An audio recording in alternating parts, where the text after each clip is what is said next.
How I caught my man cheating on me using a secret app. Chris and I had been together for a couple of years when we moved in together. I took care of his kids. I got along with his baby mama. Hell, I even let his mother move into my house to help her out. So one day I noticed that Chris was always on his phone and he would never put it down. It was always in his hand or on his side. It got to the point that he was sleeping with his phone, and one night I woke up smelling smoke because it caught on fire underneath him. I said, "What the hell, Chris? Why are you laying on top of your phone like you're trying to hide it?" He said, "No, it was in my hand when I fell asleep. It caught on fire on the pillow." I said, "No, it didn't. It was under you. That's why it got so hot." I said, "Well, if it was on your pillow, how did it catch on fire under your back in the middle of the mattress?" He was like, "Oh, I know, I'm stupid. I apologize." So the next day, he goes and gets another one. But before he goes to work, he can't figure out how to set it up, so he asked me to set it up. So he gives me his email and password before he goes to work, and I was doing a normal phone activation. I wasn't looking for anything when all of a sudden, all these notifications start popping up. The phone couldn't even finish setting up because there were all these notifications coming through. So my neighbor comes over while I'm doing this, and she sees that I'm getting annoyed, and she says, "What is it?" I said, "This damn notification keeps popping up, and I don't know what the hell it is." She said, "Oh, that's a secret app." I said, "What do you mean a secret app? What is a secret app?" She said, "It's where you hide stuff, dummy. Like things you don't want other people to see. You put it in that app, they can't access it." She said, "It looks like a radio and it works like a radio, but if you press down on the app for more than 2 seconds, a passcode screen would pop up." So that was what I did, and a passcode screen did pop up. I knew the password because he always used 1979, the year he was born, and it went right through. Y'all, when that app opened, I was not ready for it. The very first video that came up was of him and another woman in our house on our bed. Her head laid on my pillow with my dog laying in the chair next to the bed. I could see her drinking out of my cup, and I saw her face. I knew exactly who she was. She was one of his co-workers' wives. She lived right down the road from us, and him and her husband had been working together for years. So I know that she knew we were in a relationship because we hung out with her and her husband. Now, me and this woman were not best friends, but we damn sure knew each other. So we would take our lunch out there to our boyfriends and talk to each other. We went to the same work events. Hell, I bought candy bars from her kids. As I'm going through the videos, that's when I find one that really hurt me. It was of him, his mom, and the co-worker drinking margaritas on my patio, listening to my radio, talking about how stupid I am and how they lied to me about his mom being disabled. His mom told me that she became disabled and lost her job and was homeless, didn't have anywhere to go.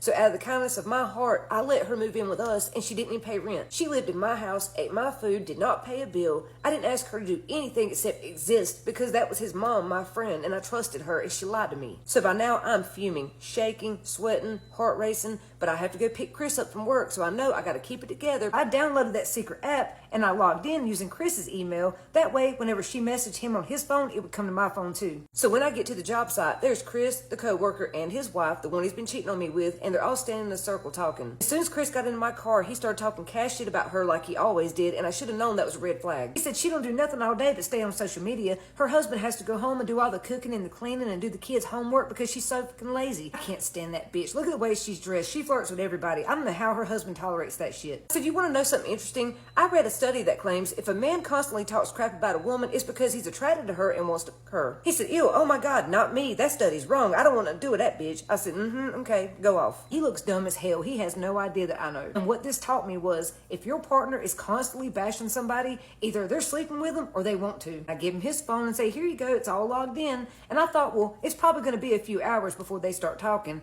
No, they were already sexting within minutes of him getting his new phone. "Hey baby, what you doing today? How did your day go? I missed you, sexy. Send me a hot picture." It was everything I could do to hold it together. So while I'm cooking and watching their messages, he's telling her, "I can't wait to see you. You're so sexy. I had such a good time the other day." Meanwhile, he's telling me, "You got to take my mom to her doctor's appointment. You got to pick my lunch up. We got to go do this and do that." Just running me ragged, wanting me to do all the hard shit while they have fun. Hell no. So I set the plan, catch these dumbasses red-handed and expose them in motion. So the next day I had off, I lied to him and said I had to work. So he thought I was going to be gone until 5 or 6 that evening. And before I left, I said, "Chris, don't forget to help your mom wash, dry, and fold all her laundry like I do every day, okay?" He said, "Okay, honey, how long do you think you'll be?" I said, "Oh, it's going to be 4 or 5 o'clock before I get back." "Okay, baby, you drive safe. Love you." I was gritting my teeth when I said I love you back. I wanted to punch him right there on the spot, but I knew I couldn't. What I did next, I am not proud of, and I do not suggest anyone ever do this because it is dangerous. Ridiculously stupid. I had no business doing what I did. So within seconds of me leaving the house, he texted her, "Hey, she's gone for the day. You want to come over and have some fun?"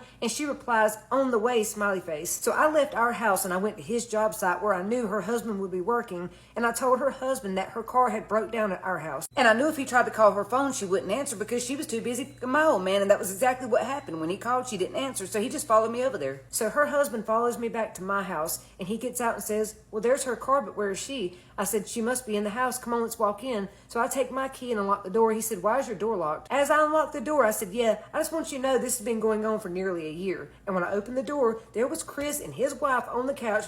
Her husband ran in, knocked Chris out on the floor, snatched her up by her hair, drug her across the kitchen. This guy went crazy. Now, she tried to tell her husband that I was lying and they had not been seeing each other for a year and that they had just started talking and it wasn't what he looked like, that they were just kissing, naked. And then this bitch jumps up and starts cussing me out about how I ruined her life. I said, I didn't ruin your life. You and your ruined your life. Starts cussing me out. I said, look, my beef ain't with you. It's with him. But if you want it, bitch, you can get it. And then she takes off running towards me, so I punched her right square in the jaw. She went down like a sack of lead, but in the meantime, these two men are tearing my house apart. I mean, it's getting bad. I'm starting to get scared. This fight quickly escalates, and it goes from a fist fight to a knife fight because her husband pulled a knife out of his pocket and tried to stab Chris with it. Then she yells at her husband, no, don't kill him. I love him. I want to be with him. I'm sorry. I should have told you sooner. I thought to myself, how fucking dare you? Boy, I about went off in that moment, but I just kept it together. I said, man, don't do that. Don't ruin your life over these two. And then he spit in her face, took the knife, and left. Then she tells Chris, you got to choose either her or me. I said, Chris ain't choosing shit. You both gonna get out of my house. After they leave, Chris looks at me and says,